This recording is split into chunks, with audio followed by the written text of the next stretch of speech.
Welcome to the third part of our Cutflower Garden Series with your home gardener, where I'll show you how you can grow your own cut flowers in your own garden to have flowers all season long. Today we're going to plant dahlias, and I'll walk you through the full process here with me on where to plant them, how to plant them, when to plant them, and also what kind of tubers to plant and what to look out for not to plant.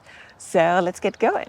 So this is this year's dahlia batch, so this large L, and I have a little bit left over in the other large L where we planted all our cut flowers from seed already in part 2. If you want to check that one out, you can look that up here.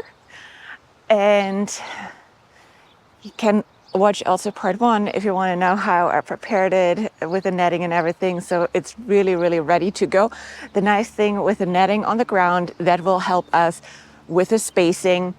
And yeah, let's get going. What are the ideal growing conditions for dahlia tubers to sprout? So there are 2 key elements. One is 60 Fahrenheit in the ground, so they are not too cold sitting there. And the other one, which is the more difficult one for us right now, is that it's not supposed to rain. So we've still here somewhat of a slightly light drizzly rain. We had a slight light drizzle last night, which wasn't supposed to happen. So the ground is a little bit more wet than I wanted it to be. But we are having a heat wave coming our way. So on my 10 days forecast, I have not 1 day of rain, and that is ideal. So you really want to have the first minimum 5 days, no rain, and ideally warm temperatures, which we're lucky to get next week as well. It's over 80 for 3 out of 5 days under the week. So that is really ideal. That is also why I'm not worrying that the tubers will rot or anything in that mildly moist soil.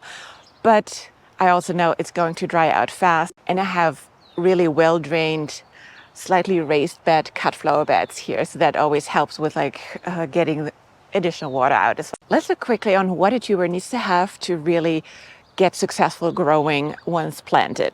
Important is the tuber needs to be intact, which means the neck needs to be strong. It can't feel squishy, it has to be firm. And the most important part, it needs to have an eye.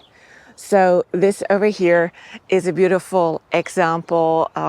And most of my tubers, which we're going to plant here, have been stored for me from last season. And what you can tell here, I use the saran wrap or plastic wrap method to carry them over, and this always works like a charm. They don't rot, they are preserved well and come out with viable eyes from the moment I get them out of their dormant state, which I typically do like 4 or 5 weeks before planting, which means I just move them out of my unfinished basement somewhere in just a slightly warmer condition so that they're starting to wake up. All of them have been woken up. All of them have been cleared for eyes, just in case. So that is what I've done yesterday. I also wrote already a lot of labels because that is typically what takes me the most time for planting. And what kind of labels do I use? As per usual, I'll link everything below, but I got just some tall labels from Amazon to just use those one because the dahlias grow quite tall. So for that reason, I always prefer to have like taller labels to be able to see and read what they are. So what should you not plant outside? So any tubers which hasn't developed an eye until now, and you can't see anything what looks like an eye, that is just something what is not worth growing. It just doesn't magically make eyes appear once you put them in the ground. So for that reason, I only plant where I can confirm there is some sort of eye at least forming. And I also don't plant anything which feels squishy. So all of my tubers are really hard and firm still. And that is typically where the tuber takes the energy from to push roots out and start to form the plant. So there is also a very common question. What do you do if this one, if the little sprout comes off? It doesn't matter. It will grow another one. Tubers are really persistent in that case. Don't be scared. If that would be any longer, I would have taken it off to have it grow a fresh one, but in this case I will leave that one on. But if you have ever a case where you have longer ones and they look too scraggly, don't be shy to take them off and plant them anyway. Let's talk a little bit about spacing and how to space your dahlias. So if you look up any kind of dahlia resource in dahlia book or website from professional growers whatsoever, they will always recommend to give them at least 18 inches space. As much as I like to follow normally rules when it comes to spacing, I love to bend the rules. So in my case over here, when it comes to dahlias, I grow 1 per square foot. So on a 12-inch square, I have 1 dahlia plant, which works very great for my 3 feet deep bed, because I have basically 3 plants and then go another foot and then another 3 plants. So it makes planning and planting quite easy, and makes it even easier with that grid I have on the ground, because they are 6 inches apart. So I have 1 dahlia in 1 square, skip a square, go to another square, which makes it really, really easy. Nevertheless, I just poked those holes in yesterday to just confirm I calculated the right amount, and I did. So what we're going to do now is to put the tubers on where we're going to plant them. When it comes to planting them out and organizing how I came up with the formation, I can't say I had fully rhyme or reason this year. I planted them where the number of tubers and spaces fit well to where I thought they might look good together. But based on my experience, they all look gorgeous together. And these days, from my color scheme, I have either peachy or blush pinky or white dahlias, and I feel like they mix, no matter what you do, nice together. The ones which are going into the part next to the zinnias, which are already planted, those will be all my new varieties, where I have only 1 tuber per new variety and hope they grow well over there. But everything what comes into this area here is going to be what I've saved and stored over the winter. So let's get planting. So I always like to start with putting the labels where we need them, and I've like roughly put them already in place. I also always pick one direction which you can read the labels, because I'm usually too lazy to label them from both sides, but that's usually fine. That is also how I go around and cut them throughout the year and the season, so that usually works well for me. So one of the most common questions you get, and something what beginners oftentimes do wrong, is how do you plant the tubers? This way or that way? This is the way. That is one important thing to know and to learn. I think I stuck them first time in like this. Most of them came up as well, but for some reason they prefer to be planted this way. Don't ask me why, but that's the way to go. You also need to plant them about 4 to 6 inches deep. So we're going to dig those ones shortly. What I'm going to do is, as I have here so many varieties, I just make sure I have the right tuber to the right name tag, because you don't want to fail in the first place already with like having the wrong tuber at the wrong label. But I'll quickly place those ones to the right label, and then we are going to plant those ones out. All right, that is that one.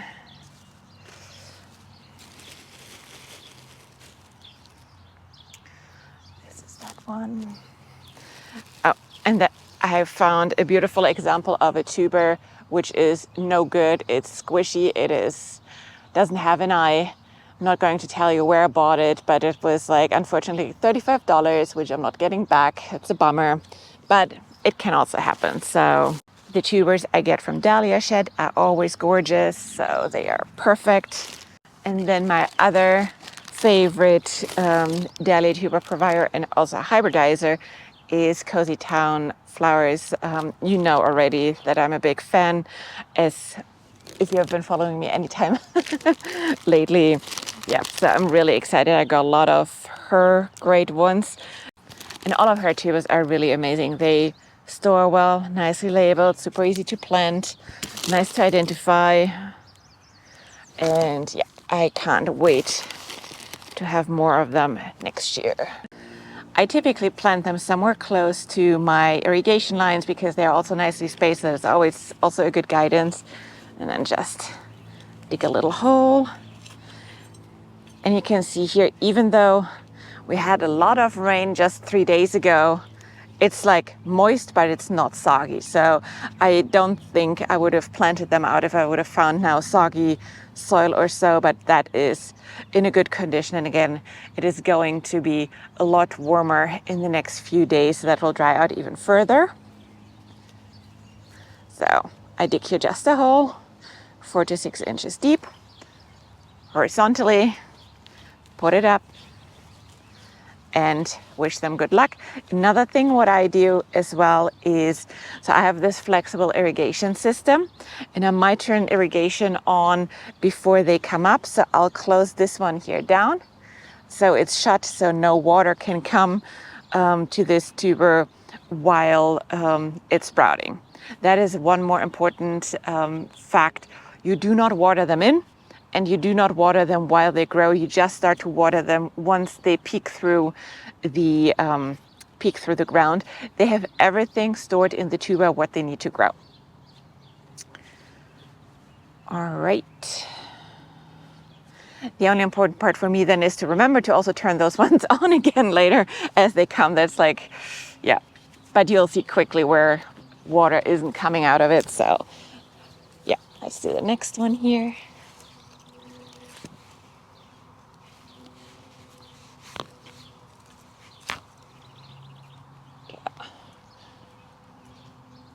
Go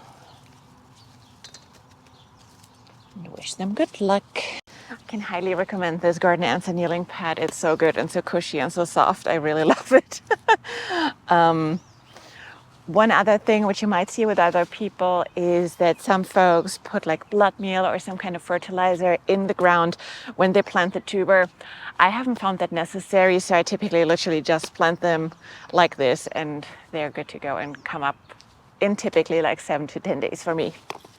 It's also important to put the labels in when you plant them and not like come later and poke labels in, because you can pierce the tubers if you do so, or have like pointy labels of some sort. So I don't recommend that. Do that when you plant and when you know where the tuber is. You always want to make sure that the eyes are looking up. That is sometimes, depending on the shape of the tuber, a little bit tricky, but that is important.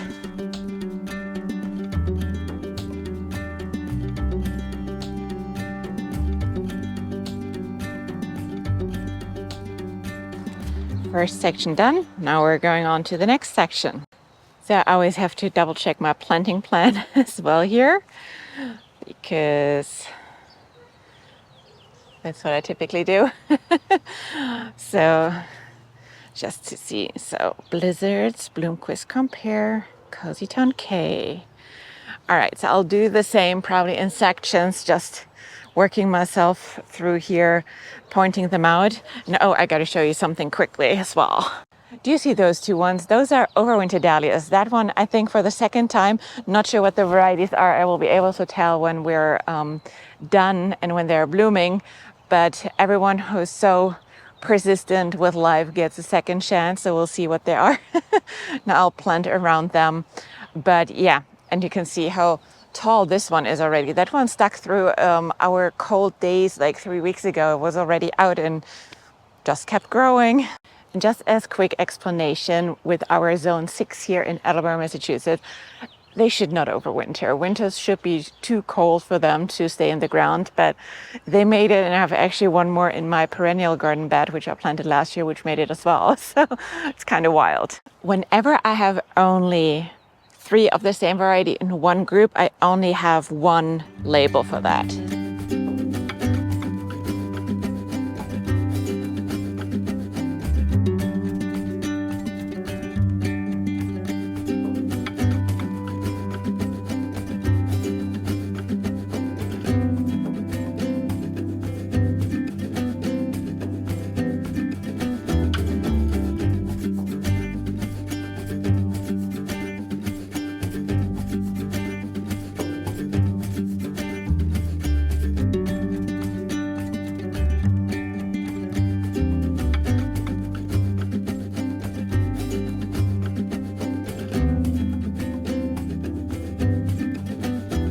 All right, all tubers have been planted Again, please remember, do not water them in. I know it feels counterintuitive, but you do not want to give them any water. They have everything they need in the tuber to sprout, set roots, and then make it through the surface. And that's the moment when you start watering. Now the series goes a little bit on pause, probably for, I don't know, 4 to 6 weeks. We'll see, to give you an update on how everything is growing, how everything is doing when we put the netting up. So I'll take you along for the ride here.